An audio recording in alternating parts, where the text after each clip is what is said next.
है जो तेरे दर पे आए, उसके सब दुखड़े मिट जाए। सुना है जो तेरे दर पे आए, उसके सब दुखड़े मिट जाए। मेरी बारी कहाँ छुपे हो, मेरी बारी कहाँ छुपे हो, गोवर्धन गिरधारी कृपा के बिहारी जी। दूर करो दुख मेरा कृपा के बिहारी जी, दूर करो दुख मेरा। हरि हरि बोल।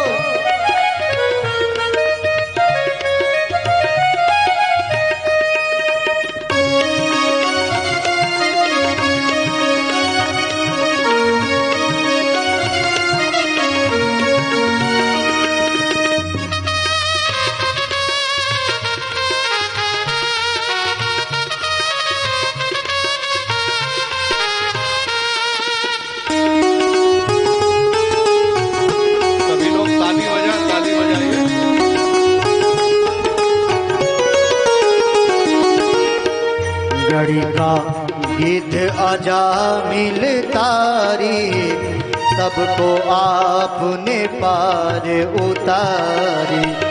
घड़ी का गिद्ध आजा मिल तारी, सबको आपने पार उतारी। जो भी आवे शरण तिहारी, जो भी आवे शरण तिहारी, हो जाए नैया पारे कृपा के बिहारी जी। दूर करो दुख मेरा कृपा के बिहारी जी, दूर करो दुख मेरा।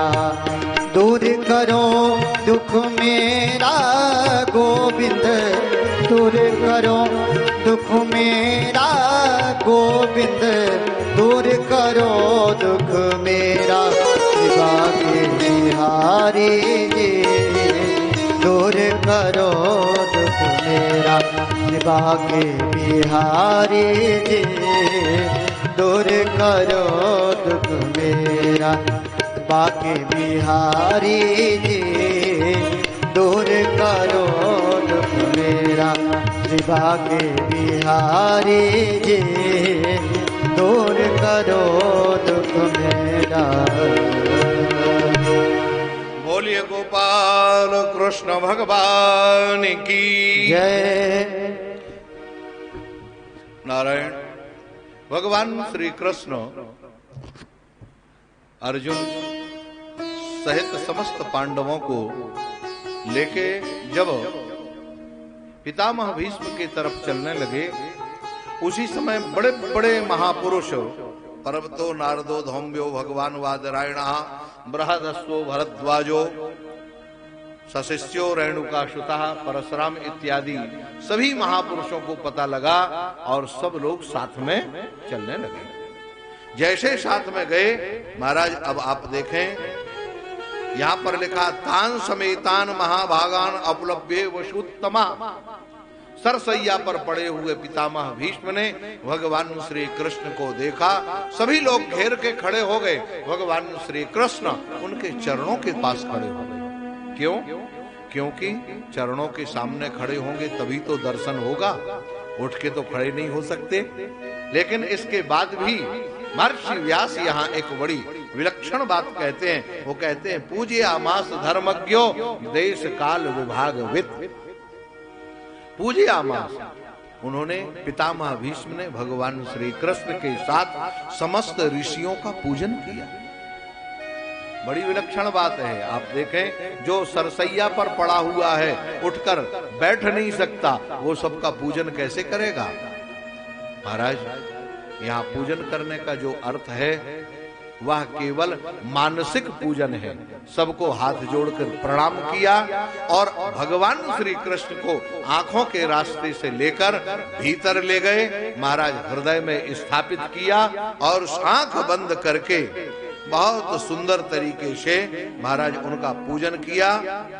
और इसके बाद धीरे से आंख खोलकर पितामह भीष्म महाराज बोलते हैं, देखो क्या बताएं, मेरी समझ में एक बात नहीं आती है कि जहां पर पांचों पांडव धर्मराज युधिष्ठिर, गदाधारी भीम, गांडीवधारी अर्जुन और इनके मित्र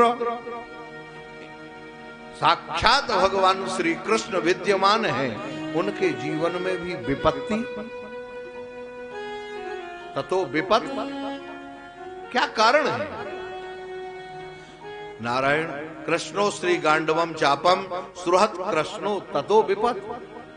जहां सुहृद श्री कृष्ण हैं, उनके सामने भी विपत्ति आ सकती है क्या? लेकिन फिर भी इनके जीवन में विपत्ति आई, उस विपत्ति का कारण क्या है? एक बात समझ में नहीं आती। और अंतिम बात यहां पर कहते हैं, निश्चित है तस्मादिदम दैव तंत्रम व्यवश्य भरतर्षभ। निश्चित है कोई अदृश्य शक्ति है जो सुख और दुख दोनों का निर्णय करती है। अदृश्य तंत्र, कोई अदृश्य शक्ति है। एष वै भगवान साक्षात आद्यो नारायण पुमान। देखो पितामह भीष्म ने अर्जुन से कहा, इनको देख रहे हो? ये जो तुम्हारे सामने खड़े हैं अर्जुन, जो तुम्हारे सारथी बन गए, धर्मराज जिनको तुमने दूत बना के भेज दिया, ये कोई साधारण महापुरुष नहीं है, ये साक्षात परमात्मा है। और कौन से परमात्मा? महाराज ये कहते हैं साक्षात नारायण पुमान, आद्य नारायण अपनी माया से मोहियन माया लोकम गूढ़श्चरति वृष्णिषु। यह क्षत्रिय वंश और वृष्णि वंश दोनों में अपनी माया से गुप्त रूप से निवास कर रहे हैं। इनके निवास को कोई बिरले ही महापुरुष जानते, कोई बिरला महापुरुष जान पाता है, बाकी सब लोग जानने वाले नहीं हैं। नारायण, लेकिन इतना सब करते हुए पितामह भीष्म ने भगवान श्री कृष्ण से एक प्रार्थना कर ली। सदेव देवो भगवान प्रतीक्षताम कलेवरम याव दिदं हिनोम्यहम् प्रसन्न हासारुणलोचनोल्लसन् मुखाम्बुजो ध्यान पथश्चतुर्भुजः। हे प्रभु, मेरी एक प्रार्थना है। क्या? कहा प्रभु आप यहीं इसी तरह से मुस्कुराते हुए खड़े रहे। कब तक खड़े रहे? कहा महाराज जब तक मैं शरीर न छोड़ दूं। अब सोचो कितनी विलक्षण, पितामह भीष्म को इच्छा मृत्यु वरदान है और उन्होंने भगवान को कह दिया कि प्रभु मेरे मरने तक प्रतीक्षा करो, आप यहीं खड़े रहो। लेकिन कैसे खड़े रहो? प्रसन्न हासारुण लोचनोल्लसन, आपका मुखारविंद मंद मंद मुस्कान से युक्त होना चाहिए। ऐसा नहीं प्रभु कि मैं शरीर छोड़ूंगा तो आपका मुख कुमला जाए, कोमल कुमलाया हुआ मुख नहीं। और एक बात और प्रभु, मेरा जो ध्यान है ना, मैंने ये दो भुजाधारी श्री कृष्ण को नहीं चाहा। ये तो अर्जुन के श्री कृष्ण हैं। मेरे श्री कृष्ण कौन है? चतुर्भुजा। आप कृपा करके चार भुजा धारण कर लीजिए। चार भुजाधारी भगवान, हे प्रभु मैं आपसे प्रार्थना करता हूं। भगवान आप जानते, भक्त के वश में भगवान होते हैं। नारायण, भगवान तुरंत चार भुजाधारी हो गए और भगवान ने इशारा किया, महाराज धर्मराज अब पूछ लो तुम्हें जो चाहिए, जो पूछना है। नहीं ऐसा महापुरुष अब कोई बताने वाला नहीं मिलेगा। धर्मराज युधिष्ठिर ने अनेक प्रश्न पूछे, दान धर्म, राज धर्म, स्त्री धर्म, मोक्ष धर्म और महाराज समाज का धर्म, धर्म क्या है, अधर्म क्या है, कामना क्या है, धर्म अकर्म विकर्म धर्म, सब कुछ पूछ लिया। पितामह भीष्म ने नाना आख्यान से इतिहासेषु, अनेक आख्यानों के माध्यम से, उदाहरण के माध्यम से उनको समझाया और अंत में पितामह भीष्म ने अपनी वाणी को बंद कर दिया। मौन मतलब क्या है? अरे भाई ये प्रवचन भी कब तक करोगे? एक बार तो मौन होना पड़ेगा। बहुत ज्यादा बोलना, ध्यान रखना, हमारे महाराज श्री कहते थे प्रवचन से उतना कल्याण नहीं होता जितना आचरण से होता है। समाज में जो परिवर्तन आता है वह आचरण से परिवर्तन आता है। आचरण में अगर हमारे सत्यता है, वास्तविक हम जैसा आचरण करेंगे, समाज वो देख के जो परिवर्तित होगा वो प्रवचन से परिवर्तन होने वाला। आज आप देखो कितनी बड़ी समस्या, विकट समस्या है महाराज। आप अगर 7 चैनल खोलो तो 17 महापुरुष तुम्हें दिखाई देंगे चैनल में, सब प्रवचन कर रहे हैं और किनके प्रवचन से कितना लाभ हो रहा है ये तो आप जानते ही हैं। हाँ, यहाँ पितामह भीष्म ने धर्मराज युधिष्ठिर ने दान धर्म, राजधर्म, सब धर्म की चर्चा की और सवेरे से चैनल खोल लो सभी महापुरुष दान धर्म की चर्चा करने लगे जाएंगे। कैसा करना चाहिए, क्या करना चाहिए, क्या करने। हे भगवान, यहाँ इन्होंने कहा ना धर्मम वदस्यो, धर्म का, कर्म का, ये सतमार्ग का जो प्रवचन है ये एक सीमा तक अच्छा होता है, इसके बाद मौन हो जाना चाहिए, बोलना ही नहीं। और बोलने क्या किया? तदोपसंहृत्य गिरह सहस्रणी विमुक्त संगम मन आदि पुरुषी। मौन होने के बाद क्या करे? हाँ महाराज, ये नहीं कि कापी ले ले और लिखने लगे। जो वाणी से काम लेते थे अब वो कलम से लिखने लगे। अब कलम लिख के बता रहे पानी पिला दो, क्या मतलब है? एक शब्द में बोल दे पानी पिला दो भाई, प्यास लगी है, पानी ले। वहां जाना है, ले चलो। अब कागज खराब करो तो जो मन भी खराब हुआ, हाथ भी, दिल भी, और वो उसी में लगा रहा, तो मौन का फायदा क्या हुआ? बोलो, कोई फायदा? मौन का मतलब क्या है? मन, वाणी, इंद्रियां सब आपके बस में शांत हो जाएं, वो तो मौन है। नहीं बाकी मौन रहे। पितामह भीष्म ने क्या किया? मन, वाणी, समस्त इंद्रियों को बस में तो किया, लेकिन किसके? का भगवान के चरणों में छोड़ दिया। आदि पुरुष परमात्मा के चरणों में अपने मन को लगाया, और जैसे मन को लगाया और महाराज कहा विमुक्त संगम। आहा, संग माने समस्त आसक्तियों से परे। वाह! अद्य नः पितरस्तृप्तम् अद्य नः पावितम कुलम। हाँ, आइए बोलिए गोपाल कृष्ण भगवान की जय।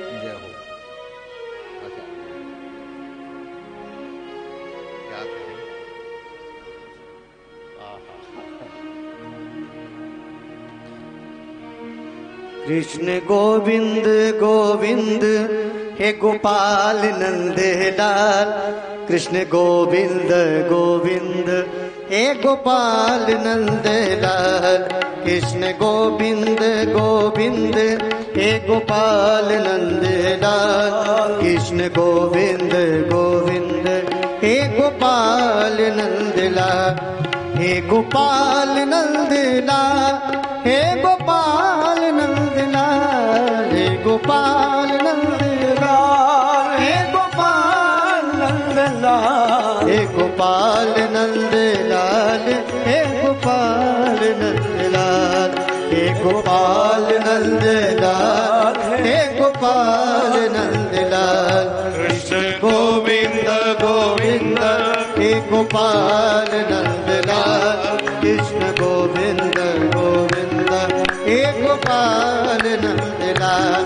कृष्ण गोविंद गोविंद हे गोपाल नंद लाल। कृष्ण गोविंद गोविंद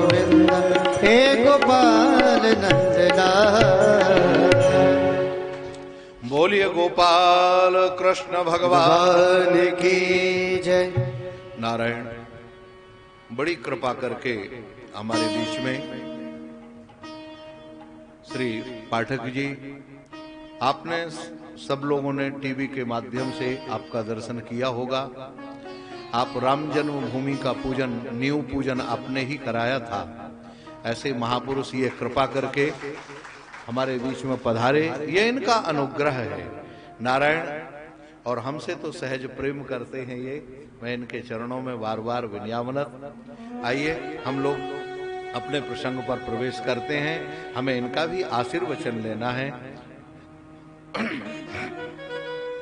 नारायण, भगवान के चरणों में प्रार्थना है इनका इसी तरह अनुग्रह और प्रेम हमारे ऊपर बना रहे, महापुरुषों जिससे हमारा जीवन आगे बढ़ता रहे, इस सतमार्ग के ऊपर चलता रहे। इसी वंदना के साथ हम लोग अपने प्रसंग पर प्रवेश करते हैं।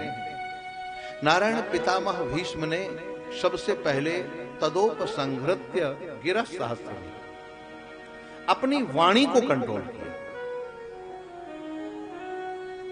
वाचो वेगम मनोवेगम, अनेक तरह के वेग मन में उठते हैं, उसमें सबसे पहला वाणी का वेग। मन में कभी कुछ बात आती है तो ऐसा लगता कितने जल्दी बोल दें, कितने जल्दी बता दें। उस वेग को समाप्त किया, लेकिन उस वेग का आधार कैसे कहा? विमुक्त संगम मन आदि पुरुषे, अपने मन को भगवान श्री कृष्ण के आदि पुरुष जो परमात्मा है उनके चरणों में लगा दिया। विमुक्त संगम, संग माने आसक्ति, आसक्ति से रहित होकर, आसक्ति सहित नहीं। अच्छा, मन को लगाया तो मन को लगाने का मतलब है सारी इंद्रियों को समेट, सारी इंद्रियों के साथ मन जब पहुंच गया, कहां लगाया? महाराज भगवान के सगुण साकार स्वरूप में। कृष्णे लसत पीठ पटे चतुर्भुजे पुरस्थिते मीलिक द्रव्य धारयत। नारायण, भगवान श्री कृष्ण पीतांबर पहने हुए, आहा, मोर पंख लगा हुआ, चार भुजा धारण किए हुए हैं। नारायण, मंद मंद मुस्कुराते हुए मीलित दृग्व्य धारयत। भगवान अर्धोन्मीलित नेत्र के द्वारा मंद मंद मुस्कुराते हुए पितामह भीष्म के तरफ जब देख रहे थे, पितामह भीष्म ने नारायण भगवान से प्रशुद्ध विशुद्ध धारणया हता शुभा। यह है भगवान की धारणा।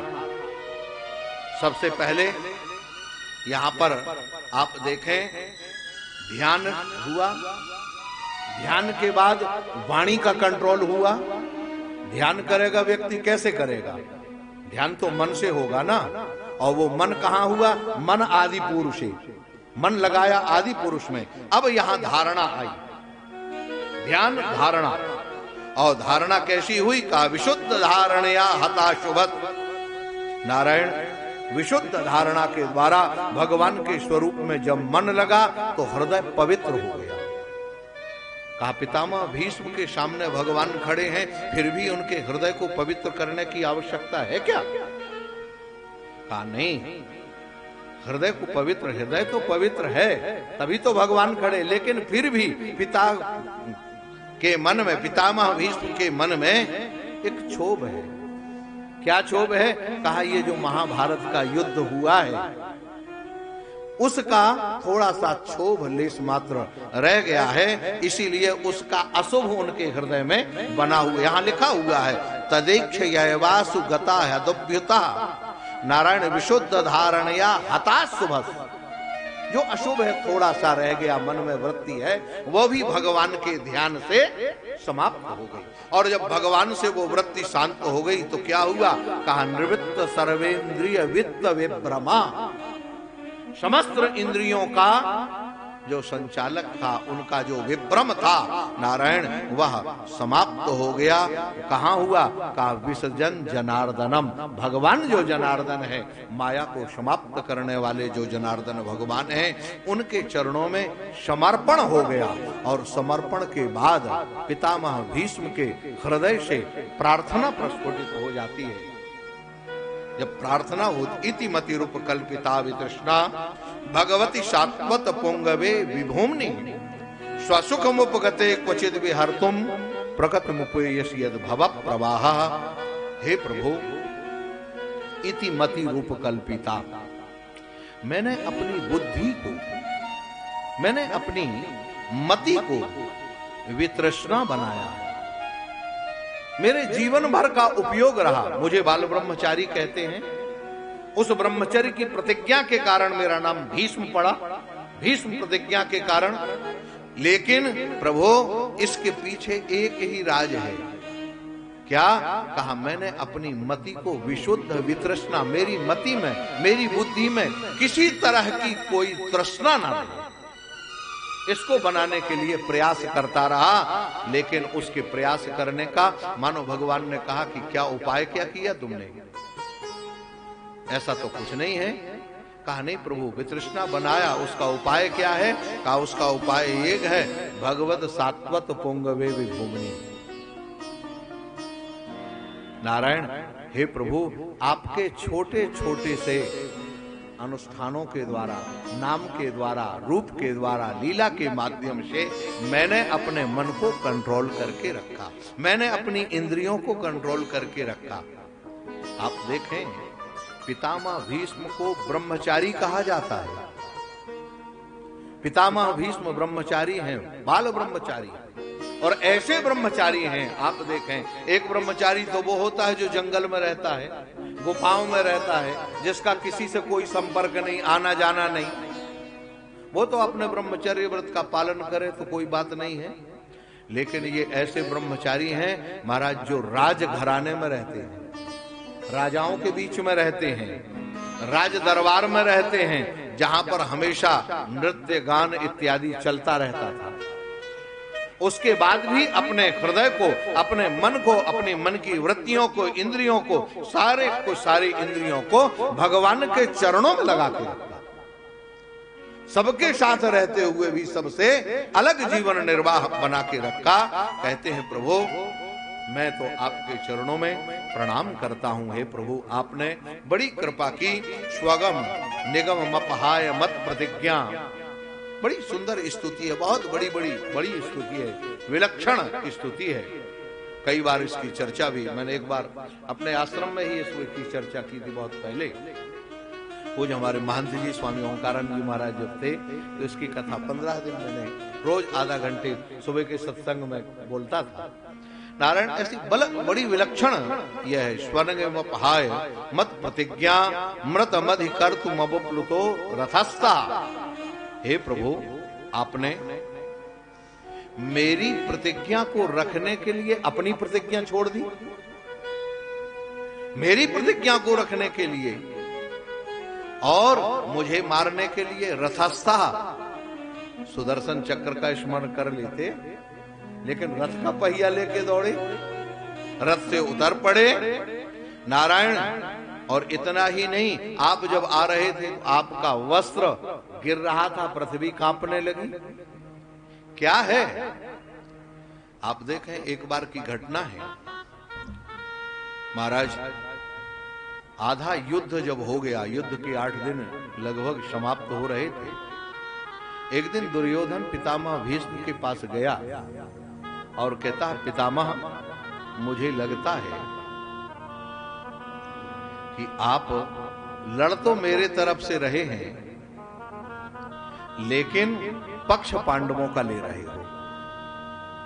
आज ये पक्का होगा। क्यों? कहा, हमारी तो आधी सेना मारी जा चुकी, और पांडवों के 5 पांडवों में से एक भी पांडवों का बाल बांका नहीं हुआ। इससे यह सिद्ध होता है, पितामह भीष्म को कई तीखे वचनों से दुर्योधन ने आघात पहुंचाया। उनकी वाणी, दुर्योधन की वाणी पितामह भीष्म के हृदय पर जोर से लगी, और पितामह भीष्म ने प्रतिज्ञा कर ली। दुर्योधन क्या समझता है?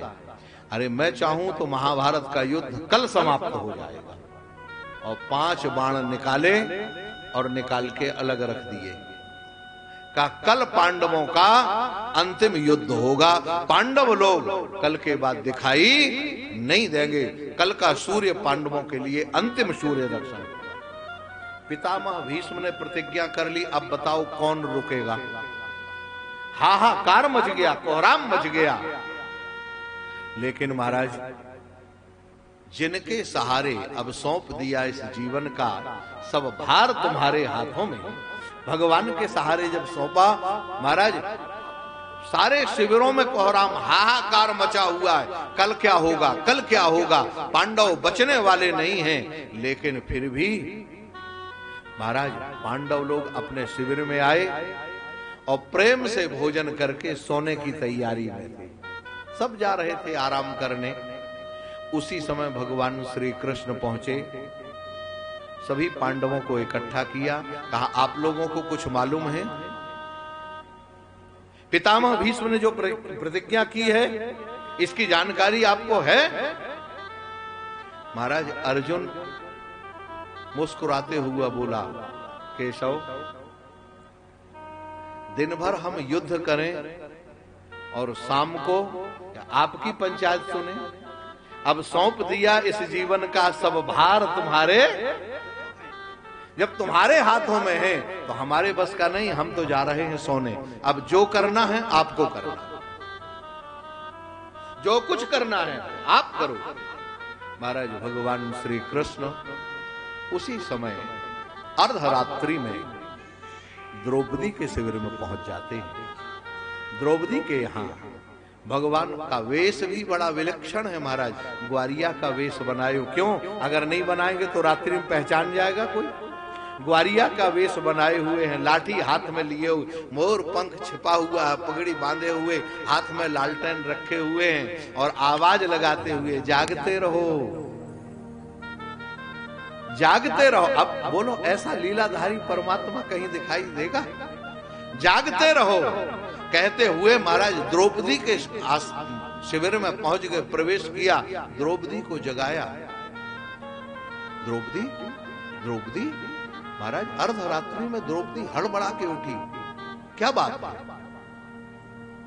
द्रौपदी से कहा चुप, बोलना मत, चलो सीधे सीधे चलते चलो। दूसरे तरफ दुर्योधन से भगवान ने महाराज पितामह भीष्म ने कह दिया था कि तुम अपनी पत्नी को आज भेज देना, अखंड सौभाग्यवती भव का आशीर्वाद उसको मिल जाएगा, मैं आशीर्वाद दे दूंगा। उधर दुर्योधन तैयार, इधर अर्धरात्रि में दुर्योधन से पहले भगवान श्री कृष्ण द्रौपदी को लेके गए। महाराज द्रौपदी का नाम पांचाली है। पांचाली पंजाब की रहने वाली, वो पंजाब की जूतियां पहने हुए महाराज, जो आवाज होती थी वो पहन के चली। भगवान श्री कृष्ण ने कहा द्रौपदी क्या बताएं, तुम ये जूतियां पहन के आई? अरे कम से कम जूतियां तो उतार देती, नहीं वहां सबको पता लग जाएगा कि कौन आया, बना बनाया खेल सब बिगड़ जाएगा। कहा प्रभु अब बता देते तो कोई बात नहीं है, वहीं बताना था, अब रास्ते में उतारेंगे तो और पोल खुल जाएगी, क्या करें? उन्होंने कहा कोई बात नहीं, तुम उतारो तो सही, उतारो। जैसे महाराज जूतियां उतारी, आप देखें यह है परमात्मा, ये अपने भक्त की रक्षा कैसे करते हैं, यहाँ ये देखने लायक है। भगवान श्री कृष्ण महाराज तुरंत वो जूतियों को उठाया, अपने पीतांबर पर लपेटा और बाजू में दबा दी।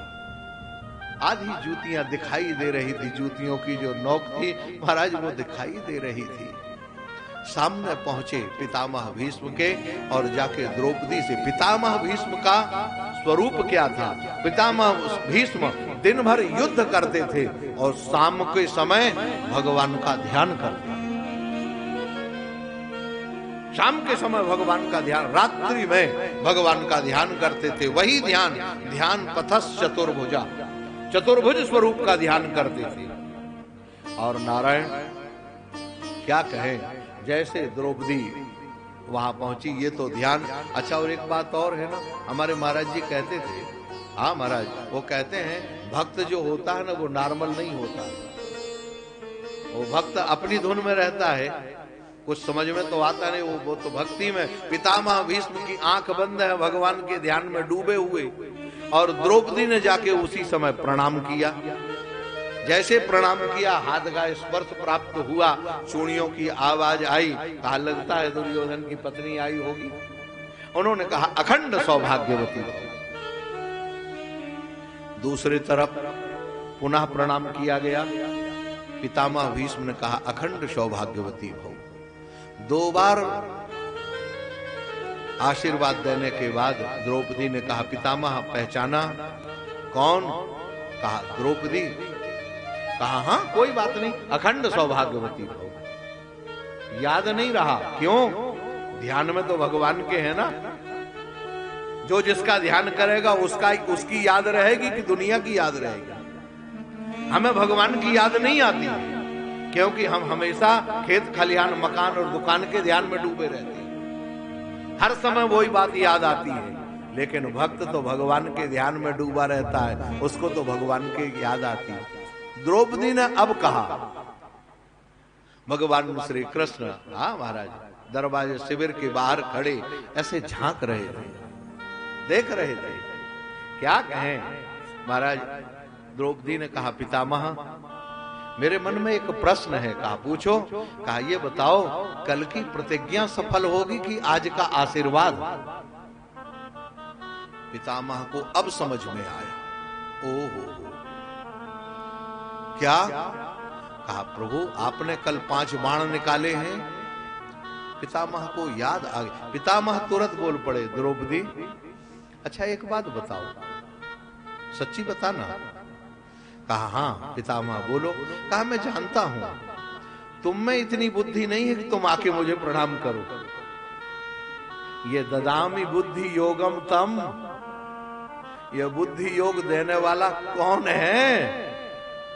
महाराज द्रौपदी ने कहा उधर, और जैसे वहां कहा महाराज भगवान का स्वरूप क्या कहने, हाथ में लालटेन लिए हुए पहरेदार, बाजू में जूतियां दबी हुई झांक रही है। पितामह भीष्म ने जैसे देखा, अब महाराज आंखों से अश्रुपात होने लगा। कहा गोविंद वास्तव में ना हम यह चाहते हैं न वह चाहते हैं, प्यारे जो तुम चाहते हो वही हम चाहते हैं।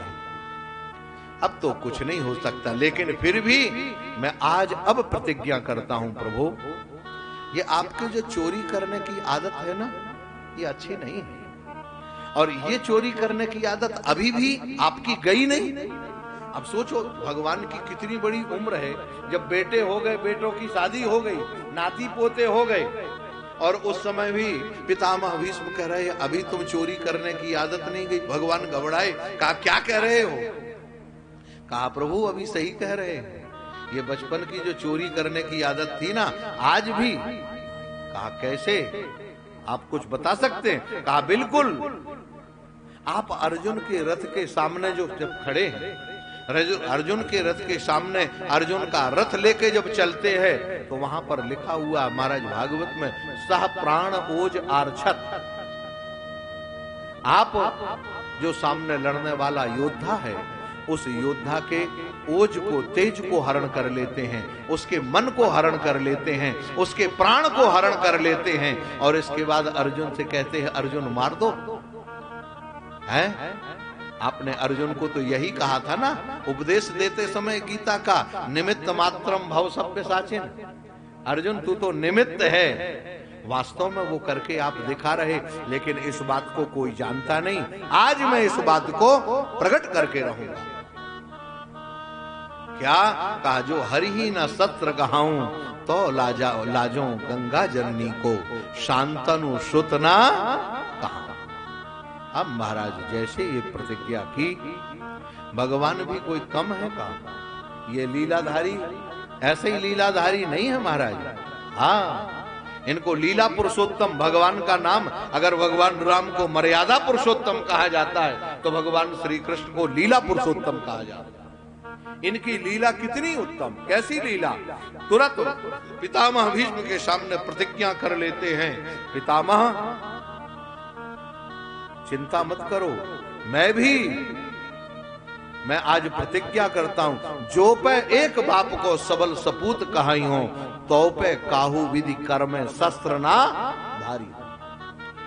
पितामह ने कहा हम तो तुम्हें शस्त्र उठवा के रहेंगे आज, चाहे कुछ हो जाए। भगवान कहते हैं मैं शस्त्र धारण नहीं करूंगा, मैं भी प्रतिज्ञा करता हूं जो अगर एक बाप का कहलाऊंगा, मैं एक बाप की संतान हूं, तो ये भगवान कह रहे।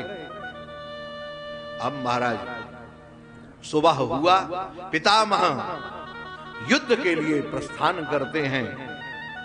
जुझारू, शंख, भेरी, मृदंग इत्यादि वाद्य बजने लगे, हाथी चिंगाड़ने लगे। पितामह जब चले, सारथी से कहते हैं सारथी मेरा रथ श्री कृष्ण की तरफ ले चलो। कहना चाहिए था अर्जुन की तरफ ले चलो, क्योंकि आज अर्जुन लक्ष्य, आज तो लक्ष्य कौन है? श्री कृष्ण। हरि ही न शस्त्र कहाऊं, भगवान को शस्त्र धारण कराना है। और महाराज जैसे गए, पितामह भीष्म ने वो बौछारें की, भगवान का कवच विदीर्ण कर दिया। भगवान के हृदय पर थोड़े घाव आ गए, लेकिन फिर भी भगवान मुस्कुराते हुए, अर्जुन इस घटना को देख के बेहवल हो गया। इतनी बाणों की वर्षा की, महाराज अर्जुन रथ के उतर के भगवान के चरण पकड़ लेता है। हे गोविंद, आप ही रक्षा करने वाले। भगवान को याद नहीं रहा, रथ से उतर पड़े और वहीं टूटा हुआ रथ का पहिया पड़ा हुआ था। आप लोगों ने चित्र में देखा होगा, भगवान रथ का पहिया लेके दौड़ रहे, उसी समय वो रथ का पहिया उठाया और दौड़ पड़े पितामह भीष्म की तरफ। पृथ्वी डगमगाने लगी, पीताम्बर भगवान का छूट गया पृथ्वी में, मानो पृथ्वी में छोड़ दिया भगवान ने पीताम्बर। और पृथ्वी से कहा, पृथ्वी तुम चिंता मत करो, तुम्हारी रक्षा तो हम करेंगे। अभी ये भक्त और भगवान के बीच की बात है, ये स्वामी और सेवक के बीच की लड़ाई है, तुम चिंता मत करो, धैर्य धारण करो। महाराज पृथ्वी को आश्वस्त किया। भगवान पहुंचे पितामह भीष्म के पास, और जैसे पितामह भीष्म के पास पहुंचकर नारायण सामने गए, पितामह भीष्म ने शस्त्र छोड़ दिया, हाथ जोड़ दिए, चरणों में सिर झुका दिया, कहा गोविंद बस इसी दिन के लिए तो मैं इंतजार कर रहा था। आपने मेरी प्रतिज्ञा आज पूरी कर दी, अपनी प्रतिज्ञा। लेकिन मेरा एक प्रश्न है, क्या? कहा हे गोविंद आप बताओ, आपने जो प्रतिज्ञा की थी कि जो पे एक बाप को सबल सपूत कहाई हो, तो पे काहू विधि शस्त्र ना धारी हो, ये बात जब कही, ये कैसे सिद्ध होगी? महाराज भगवान श्री कृष्ण बड़ी प्यारी एक बात कहते हैं, बोले ब्रजराज सुनो भीष्म भगत राज, मोही जन्म दे वारे या जग में हजार हैं, धरणी पाषाण खंभते प्रगट हो, कहां लो बखानो जे अमित अवतार हैं। कोई कहे देवकी वसुदेव के लाल, और कोई कहे नंद व यशोदा के कुमार हैं। जाको एक बाप हो सो बचावे लाज आपनी, अरे मेरी कौन लाज, मेरे बाप तो हजार हैं। भगवान ने जो कहा गोविंद तुम्हारी लीला तो तुम ही जानो प्रभु। भगवान के चरणों में प्रणाम किया, और प्रणाम करते हुए महाराज बहुत लंबी स्तुति करते हुए अंत में स्तुति भी बंद की। और जैसे स्तुति बंद करने के बाद नारायण आत्मन्यात्मानुमावेश्य सोन्तः श्वास उपारमत, नारायण नतस्य प्राणाः उत्क्रामन्ति अत्रैव समवलीयन्ते। महाराज ये जन्म मरण के चक्कर से छूटकर पितामह भीष्म भगवान के विग्रह पर विलीन हो जाते हैं। पार्थिव शरीर उनका रह जाता, उनकी श्वास वहीं रुक जाती है, सभी के मुख म्लान हो जाते हैं। नारायण अंतोगत्वा भगवान श्री कृष्ण समझाते हैं युधिष्ठिर, उनको महाराज युधिष्ठिर के द्वारा युधिष्ठिरा कार्यत्वा मुहूर्तम दुखितो अभवत। युधिष्ठिर थोड़ी देर दुखी होते हैं, भगवान के समझाने पर स्वस्थ होते हैं, और स्वस्थ होते हुए नारायण फिर अंतिम क्रिया का उनका प्रबंध किया गया, उनकी अंतिम क्रिया की गई, और भगवान श्री कृष्ण द्वारिका के लिए चले जाते हैं। महाराज द्वारिका जाने के लिए बड़ा विलक्षण यहाँ वर्णन है। रास्ते में यहाँ पर बताते हैं बड़े बड़ी धर्मराज ने चतुरंगिणी सेना साथ में भेजी। सेना भेजने के बाद नारायण जो वहां के राजा थे, रास्ते में जो राजा मिल रहे थे आनर्त इत्यादि देश के, वो सब भगवान की पूजन करके शाम के समय महाराज भगवान श्री कृष्ण द्वारिका में प्रवेश करते हैं। अर्जुन छत्र लेके पीछे चल रहे थे, नारायण और अलग अलग सब छत्र चमर लिए हुए थे। भगवान ने अपना शंख बजाया और जैसे शंख बजाया, नारायण उसी शंख की ध्वनि सुनकर जो द्वारिकावासी थे वो सब लोग आए, भगवान का स्वागत किया। सबसे पृथक पृथक अलग अलग मिले और अलग मिलने के बाद नारायण यहाँ पर श्री सूत जी महाराज से शौनकादि ऋषियों ने एक प्रश्न किया, महाराज उस बालक का क्या हुआ, उत्तरा के गर्भ का, जो उत्तरा का गर्भ था। नारायण श्री सूत जी महाराज कहते हैं, नारायण वह जो गर्भ था, वह गर्भ में भगवान ने स्वयं उस गर्भ में प्रवेश किया। उत्तरा के गर्भ में भगवान ने स्वयं प्रवेश किया। कितने? कहा अंगूठे के बराबर बनके, अंगुष्ठ मात्रम। और इतने छोटे, अरे भाई जो परमात्मा अणोरणीयान महतो महीयान, उसको अंगूठे के बराबर 4 भुजाधारी भगवान शंख चक्र गदा पद्म लिए हुए उत्तरा के गर्भ में प्रवेश कर गए और अपने सुदर्शन चक्र से जो ब्रह्मास्त्र घूम रहा था परीक्षित का, उसका समन किया। और उसका समन करने के बाद नारायण देखते देखते वहीं पर मानो भगवान को देख रहा था परीक्षित। जब समय आया तो परीक्षित का जन्म हुआ, भगवान अंतर्ध्यान हुए और परीक्षित देखते हुए अब चारों तरफ वही देख रहा था जिसको गर्भ में देखा था, नारायण। इसलिए उसका नाम परीक्षित पड़ा, परितः ऐक्षत। चारों तरफ जो देख रहा था, जिसको देखा था अभी गर्भ में, वो कहां चला गया, उसको देखने के लिए नारायण सर्व सद्गुण महात्मे, सभी सद्गुण उसमें विद्यमान थे। महात्माओं ने, महाराज पंडितों ने बहुत सुंदर कुंडली बनाई, लेकिन कुंडली में एक दोष बताया। दोष क्या बताया? कहा महाराज इसमें सारे दिव्य गुण हैं, यह एकदम महाराज इक्ष्वाकु की तरह प्रजा पालन होगा, भगवान राम की तरह महाराज दुर्धर्ष गंभीर रहेगा। और लेकिन इसकी कुंडली में एक दोष है। क्या दोष है? कहा तक्षकादात्मनो मृत्युम दुज पुत्रोपसर्वजात। इसके एक दिन यह शिकार खेलते हुए महाराज जंगल को जाएगा, एक ऋषि का अपमान होगा और उसका पुत्र इसको श्राप दे देगा। उस श्राप के कारण 7 दिन में इसकी मृत्यु हो जाए। ये पहले से विधान है। नारायण ये सब बात करके तेन संभृत संभारो धर्मपुत्रो युधिष्ठिरः वाजमेधस्त्रिभो यज्ञै समयद्धरिम। धर्मराज युधिष्ठिर ने उनका नामकरण करके पंडितों को बहुत सुंदर दान दिया, बहुत बड़ा महाराज सबका सम्मान किया।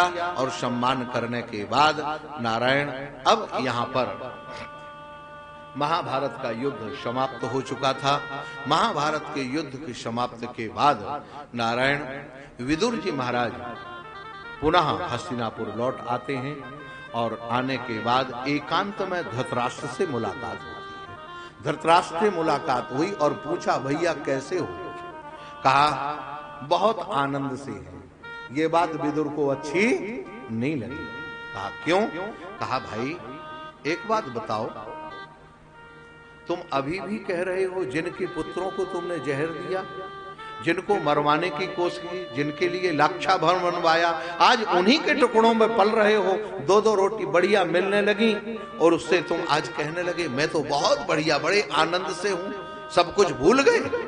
अरे भीमापवर्जितम पिंडम आदत्ते ग्रह पालवत।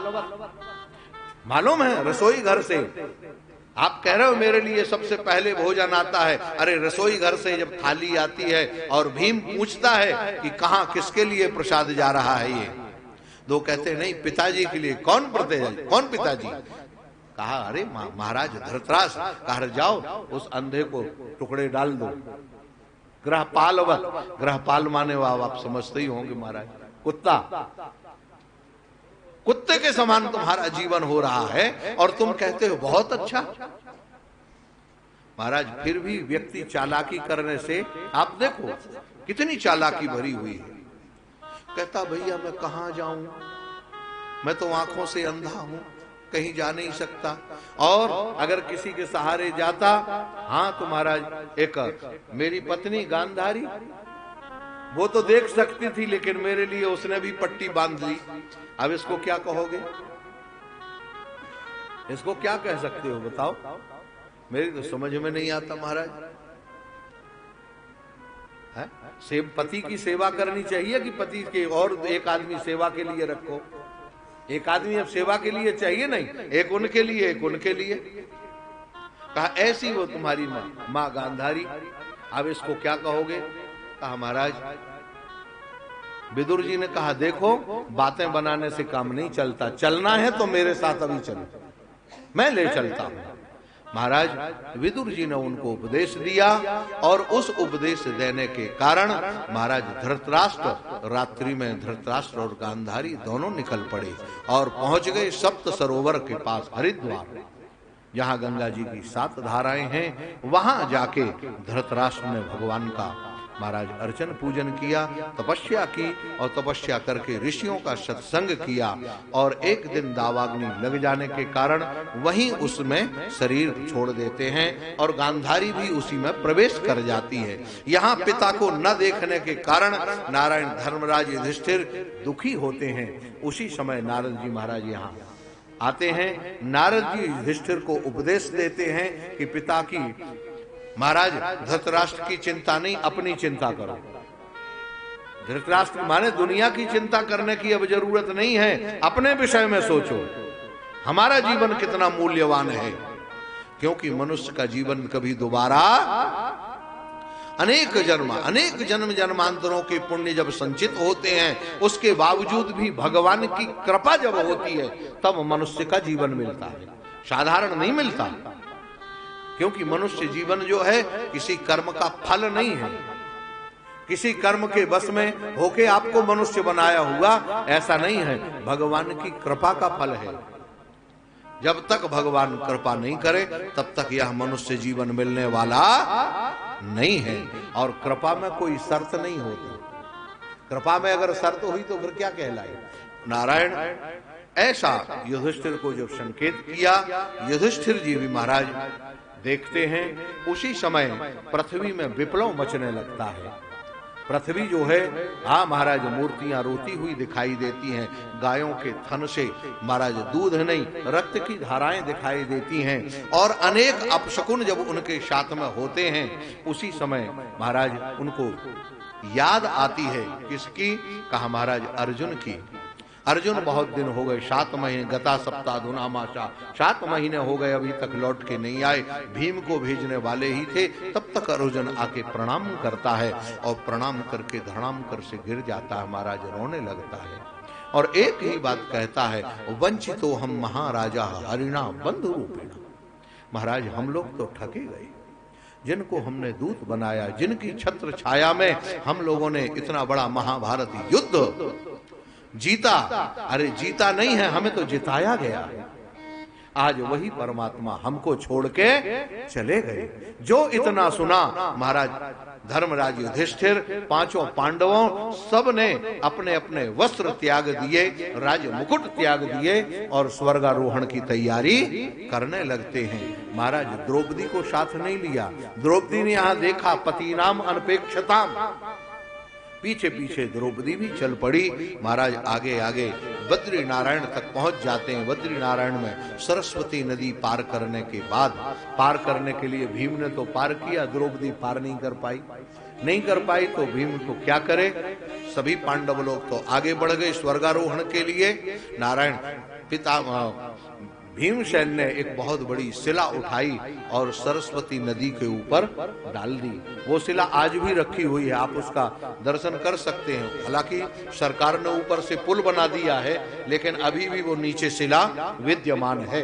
सरस्वती नदी पर आप दर्शन कर सकते हैं जब कभी जाएं तो।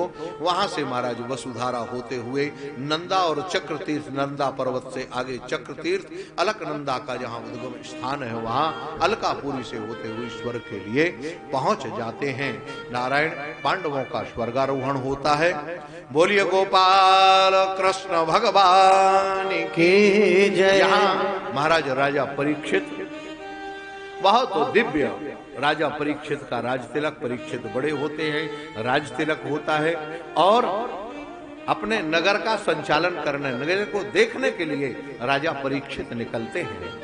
धर्म और पृथ्वी का संवाद सुनाई देता है। महाराज धर्म की बात, धर्म दुखी है, 3 पैर धर्म के टूट चुके हैं, 1 पैर रह गया है। पृथ्वी दुबली पतली गाय के रूप में है, बहुत परेशान होती है। उनकी वाणी को सुनकर अधर्म जो कलयुग है उनको मारता हुआ देखकर महाराज राजा परीक्षित उसको ताड़ित करते हैं, ताड़ना देते हैं और ताड़ना करने के बाद नारायण वह उनकी शरण ग्रहण करता है। शरण ग्रहण आने पर राजा परीक्षित उसको महाराज कुछ स्थान देते हैं, 4 स्थान। द्यूतम पानम स्त्रिया शूनम यत्र धर्म चतुर्विधा। महाराज ये 4 जगह जहां शराब पी जाए, जहां जुआ खेला जाए और जहां व्यभिचार किया जाए, ऐसी जो 4 जगह है वहां आप रह सकते। पुनश्च याचमानायो जात रूपम, अर्थात प्रभु पुनः याचना करने पर। कलयुग ने कहा प्रभु इतने से काम मेरा चलने वाला नहीं है, आप कृपा करें, 1 आध स्थान और दे दें। तो उन्होंने कहा महाराज जात रूपम, महाराज सोने में तुम्हारा निवास, माने संपत्ति में। यहाँ हमारे महाराज श्री एक बड़ी अच्छी बात कहते थे, संपत्ति में, किस संपत्ति में? कहा जो अधर्म के द्वारा कमाई गई संपत्ति है उसमें कलयुग का निवास है। धर्म के द्वारा जो संपत्ति हमारे साथ आती है उसमें धर्म का निवास है। नारायण ऐसा कह के कलयुग को छोड़ दिया गया महाराज। और जब कलयुग को छोड़ा, यहाँ पर एक दिन राजा परीक्षित शिकार खेलने के लिए चलते हैं। शिकार क्या है? कहा आकुतिर विक्रमो वाह्यो मृग तृष्णावधावती 11 इंद्रिय चमु 5 सूना विनोदकृत। यह जो भागवत का शिकार, इसको शिकार कहते हैं। नारायण इस शिकार करने के लिए वह चलता है, क्योंकि राजा परीक्षित भगवान का भक्त है, क्षत्रिय तो है, भगवान का भक्त है, लेकिन उसको कोई शिकार मिला नहीं। धनुष उठा के शिकार करने के लिए गए तो सही, लेकिन जब शिकार करने गए तो वहां भूख और प्यास से व्याकुल हुए। भूख प्यास से व्याकुल होकर महाराज एक महात्मा का आश्रम दिखाई दिया, उस महात्मा के आश्रम में पहुंच गए। और जैसे महात्मा के आश्रम में पहुंचे, नारायण वहां पहुंचने पर महात्मा समाधिस्थ थे और समाधिस्थ महात्मा को देखकर उन्होंने उनके हृदय गले में मरा हुआ काला सर्प डाल दिया। मरा हुआ काला सर्प, आप बहुत ध्यान से सुनना। क्यों? अब यहां पर ये कहते हैं, देखो राजा परीक्षित, राजा कौन है? राजा परीक्षित है। थोड़ा सा ध्यान देंगे, 5 मिनट की बात। राजा परीक्षित राजा है और राजा के शरीर में सभी देवताओं का निवास होता है। जब उसका अभिषेक किया जाता है तो सारे देवताओं का निवास होता है उसमें। अच्छा, और दूसरी एक बात, किसी के घर में अगर कोई अतिथि आ जाए, अतिथि माने बिगर तिथि के, बिगर बताया हुआ, तो उसका महाराज भगवान के सदृश स्वागत करना चाहिए। वो तुम्हारे यहां से प्रसन्न होके जाना चाहिए, ऐसा करें। अगर ऐसा नहीं होता तो क्या करता है? कहा वह अतिथि अपने दुष्कृत्य तो छोड़ जाता है और तुम्हारे पुण्य लेके चला जाता है। अब बोलो, राजा परीक्षित आए हैं महात्मा के पास कुछ याचना करने और कुछ पूछने, दोनों बातें हैं। महात्मा को देखकर कुछ पूछने की जिज्ञासा हुई, भूख प्यास से त्रसित तो थे ही, लेकिन महात्मा समाधिस्थ हैं, तो राजा ने अपनी बुद्धि लगाई और मरा हुआ सर्प वहां पड़ा हुआ था, संयोग से वो सर्प उठाया और डाल दिया। सर्प क्या है? काल का स्वरूप है। काल कहते हैं समय को। काल ब्याल मुखग्रास त्रास निर्णास हेतवे, वह जो काल रूपी सर्प है। मानो राजा परीक्षित का अभिप्राय था, प्रभु ये मरा हुआ सर्प नहीं है, मेरे जीवन का इतना समय मर चुका है, बीत चुका है, इसमें मैं कुछ कर नहीं पाया। जिसको मैंने गर्भ में देखा था वो आज तक देखने फिर मिला नहीं। जीवन का समय क्या आएगा, आने वाला समय कितना शेष है, और उस समय में क्या वो मेरा आराध्य मुझे मिलेगा या नहीं मिलेगा। आप कृपा करके, ये मेरा प्रश्न है, पूछ के प्रश्न क्यों, अगर बिगर प्रश्न पूछे चले जाते तो राजा परीक्षित, वो शमीक ऋषि जो थे महाराज, उनके सारे पुण्य चले जाते कि नहीं चले जाते। लेकिन वहां उन्होंने ये मर्यादा का पालन किया, प्रश्न पूछ लिए और बोले कुछ नहीं, अपनी बात रख दी। और महाराज जब वहां बालक खेल रहे थे, बालकों ने वो उत्तर दिया। नारायण कहा, राजा ये प्रश्न पूछने आया था, मरा हुआ सर, कोई बात नहीं, इसका उत्तर हम दे देते हैं। राजा के जीवन में कुल 7 दिन शेष रह गए हैं, और 7वें दिन जो सर्प उसने डाला है वही तक्षक बन के उसको काटेगा, यही शेष है। आप देखें, राजा आए, अगर ऋषि का अपमान किया होता तो राजा के मन में क्षोभ होना चाहिए था, लेकिन राजा आए, महाराज आते ही कहते हैं, देखो मुझे कुछ देर रुकना चाहिए था, महात्मा के आश्रम में थोड़ी देर बैठता, जब समाधि उठती तब बात कर लेते, लेकिन मैंने तो ये गलत किया। मन में दुख हुआ, और दुख होते ही उन्होंने कहा, अद्यैव राज्यम बलमध्य कोशम, मेरा राज्य कोश सब नष्ट हो जाए, मुझे ऐसा नहीं करना चाहिए था। गौरमुख नाम का जो शिष्य है महाराज ऋषिशृंग, वो वहां आया, और गौरमुख नाम के शिष्य ने कहा, महाराज ऐसा ऐसा तुम्हें श्राप मिला है। वहां शमीक ऋषि की समाधि खुली, समाधि रुक के जैसे खुली, महाराज उसने हाल बताया, मैंने श्राप दे दिया है पिताजी। कहा, बेटा तुमने बहुत गलत किया। उन्होंने अपने पुत्र को समझाया, और पुत्र को समझाने के बाद भगवान शंकर से प्रार्थना की। यहाँ पे महाराज राजा परीक्षित ने सब कुछ, जैसे श्राप का पता लगा कि मुझे 7 दिन का श्राप हुआ, राजा परीक्षित सब कुछ छोड़कर गंगा के किनारे चले गए। अनेक अनेक महापुरुष उनके साथ में गए, और साथ में जाने के बाद नारायण वहां पहुंचने पर स्वाभाविक रूप से उत्तरवाहिनी गंगा के किनारे पहुंच गए, बैठ गए। सभी ऋषि महर्षि ब्राह्मण सब लोग बैठे हुए थे। उनसे प्रश्न किया, अंतिम में मरने वाले व्यक्ति का क्या कर्तव्य है। सब कोई उत्तर देना नहीं, कोई भी इस प्रश्न के उत्तर देने में जब समर्थ नहीं हुआ तो महाराज उसी समय तत्रा भवत भगवान व्यास पुत्र, नारायण व्यास पुत्रो यदक्षया गामठ मानोनपेक्षा अलक्ष्य लिंगो निज लाभ तुष्टो व्रतश्च वालई अवधूत वेशा। महाराज अवधूत के वेश में सुंदर सुखदेव जी 16 वर्ष की अवस्था ऐसे प्रकट हो गए। अलक्ष्य लिंगो, महाराज कोई चिन्ह नहीं है, ऐसा नहीं कि वो रामानुजी हैं या गौड़ी हैं, सन्यासी हैं या ब्रह्मचारी, क्या हैं, कुछ नहीं, कोई चिन्ह नहीं है। निज लाभ तुष्टा, अपने आत्माराम में आनंद में मग्न रहते हुए। अवधूत वेशा, अवधूत थे महाराज, शरीर पर कोई वस्त्र नहीं, दिगंबर। और जैसे वहां पहुंचे, सामने प्रकट हुए, सभी ऋषि महर्षियों ने खड़े होकर प्रणाम किया। और जैसे परीक्षित ने देखा, महाराज देखते ही एक रिएक्शन हो परीक्षित का हुआ। परीक्षित ने क्या कहा, महाराज परीक्षित तत्काल बोल पड़े, हे प्रभु, सुंदर पूजन किया, बातचीत की, और कहते हैं, अतः प्रच्छामि संसिद्धिम योगिनाम परमं गुरुम।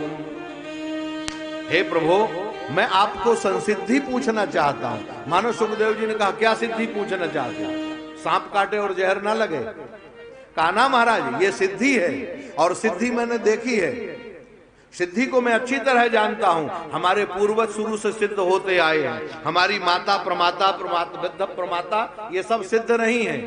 कहा क्यों? कहा अखिल ब्रह्मांड नायक परात्पर परब्रह्म परमात्मा भगवान श्री कृष्ण इनके सामने प्रकट होके रहा, इनका तो दूत बना रहा है, हमारे पितामह का सारथी बन गया था। और क्या कहें, इतनी बड़ी सिद्धि पाने के बाद अब और कोई सिद्धि नहीं, लेकिन हमें संसिद्धि चाहिए। अतः प्रच्छामि संसिद्धिम, हमें संसिद्धि चाहिए। संसिद्धि क्या है? संसिद्धिर हरितोषणम, संसिद्धि माने भगवान की प्रसन्नता जिसमें हो, ऐसा कोई काम आप हमें बतावें। योगी नाम, मानो सुखदेव जी ने कहा आप मेरे से क्यों पूछ रहे, इतने बड़े बड़े महापुरुष, कहा आप योगी नाम। योगियों में अष्ट सिद्धियां होती, परकाय प्रवेश इत्यादि की सिद्धि योगियों में होती हैं, और आपको देख के लग रहा है कि आप वही हैं जिसको अभी पहले मैंने कुछ दिन पहले अपनी माता के गर्भ में देखा था। इसलिए आप सदगुरु हैं, योगी नाम परमम गुरुम, आप परम गुरु हैं, परम गुरु हैं। इसलिए हे प्रभु, पुरुष का अंतिम कार्य क्या है, आप कृपा करके बताएं। यत् श्रोतव्यम मथो जप्यम, क्या सुनना चाहिए, क्या जप करना चाहिए, क्या पूजन पाठ करना चाहिए, अथवा क्या नहीं करना चाहिए।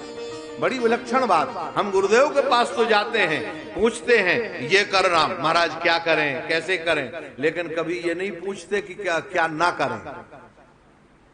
बस यही बात है, दवाई तो खा लेते लेकिन परहेज नहीं करते, इसलिए दवाई का असर। हाँ महाराज, और ये दवाई तो ऐसी है, राम नाम की औषधि, खरी रीत से खाए हाय अंग पीड़ा व्यापे नहीं, और भव रोग मिट जाए, संसार का रोग समाप्त हो जाता। भजनीयम वा विपर्ययम। महाराज इसके बाद यहाँ यह प्रथम स्कंध यहाँ पर पूरा होता है, हमारा समय भी यहाँ ठीक पूरा होता है। आइए हम लोग अब अधिक विलंब न करके, और परम पूज्य हमारे आदरणीय और नारायण पंडित कुलभूषण पंडित प्रवर श्री गंगाधर जी पाठक, उनके चरणों में मैं कोटशाह वंदन करता हूँ, प्रणाम करता हूँ, और उनसे निवेदन करता हूँ, यह हमारा जो भक्त परिवार है नारायण, यह हमारे परम पूज्य स्वामी श्री अखंडानंद सरस्वती जी महाराज का शिष्य परिकर है। उनकी कृपा, उनके सब कृपा पात्र यहाँ बैठे हुए हैं। इनके बाबा हमारे आदित्य नारायण जी, ठाकुर आदित्य नारायण जी, इनकी पत्नी श्रीमती ज्योत्सना ठाकुर, और इनके पिताजी श्री विजय सिंह ठाकुर एवं इनकी मां जो हैं नारायण श्री दीप मालिका सिंह जी, ये सब हमारे परम पूज्य महाराज श्री के कृपा पात्र परिवार हैं। इनको भी आपका अनुग्रह और आशीर्वचन प्राप्त हो, ऐसी कामना करते हैं। बोलिए सद्गुरुदेव भगवान की जय। जय जय श्री राधे।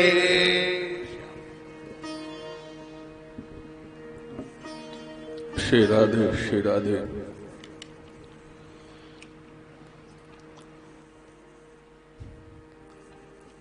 नमः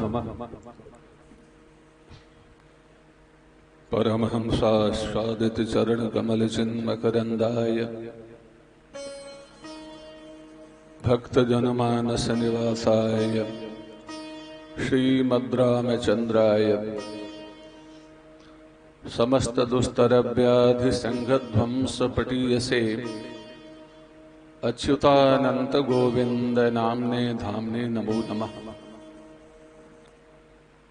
नमः शभाभ्यः नमो महद्भ्यः वंदे महापुरुष ते चरणारविंदम। राधा भक्तिर्हरिर्ज्ञानम ताभ्याम जाच समन्विता तां श्री भागवती गाथां वंदे जुगल रूपिणी। श्री राम जय राम, श्री राम जय राम।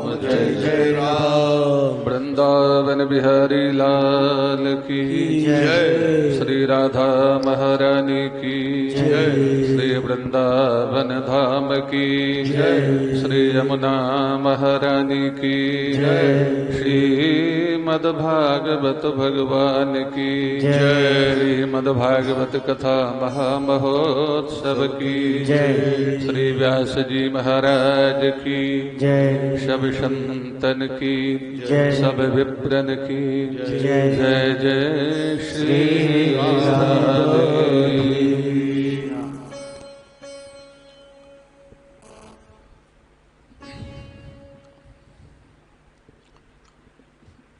अनादिकाल से महारसिकों की रस शुद्ध राजधानी श्री वृंदावन धाम को प्रणाम करते हुए भगवान श्री राधा कृष्ण को प्रणाम करता हूं। व्यास के रूप में विराजमान हमारे अग्रज, जिन्होंने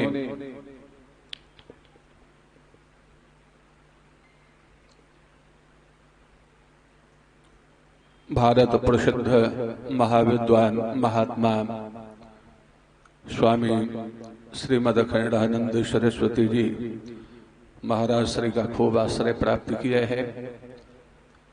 अन्य अन्य महाविद्वानों का भी, प्राचीन विद्वानों का इन्होंने आश्रय प्राप्त किया है और हमें भी यथा समय इनका आश्रय प्राप्त हुआ है। भगवान ने हमें भी दोनों को साथ बैठकर कुछ सत्संग करने का अवसर दिया। आप बड़े दयालु कृपालु हैं, आपको प्रणाम करता हूं।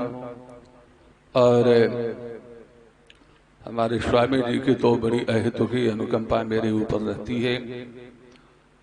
मेरे जीवन के उत्कर्ष में, मुझे लिखने पढ़ने में, कवि बनने में महाराज श्री का बहुत ही अद्भुत योगदान है और मैं पूरा बता नहीं सकता। आज भी यह सौभाग्य महाराज श्री ने हमें प्रदान किया है। मैं सादर अभिनंदन अभिवंदन करता हूं। आप सभी बड़े ही सौभाग्यवान हैं। श्रीमद् भागवत कथा का तो कहीं भी आयोजन हो अतिशय महत्व है। हमारे व्यास जी जहां भगवान की कृपा से बुलावा होगा वहीं जाके कथा कहेंगे और वहीं भगवत सन्निधान होगा, भगवत प्राकट्य होगा।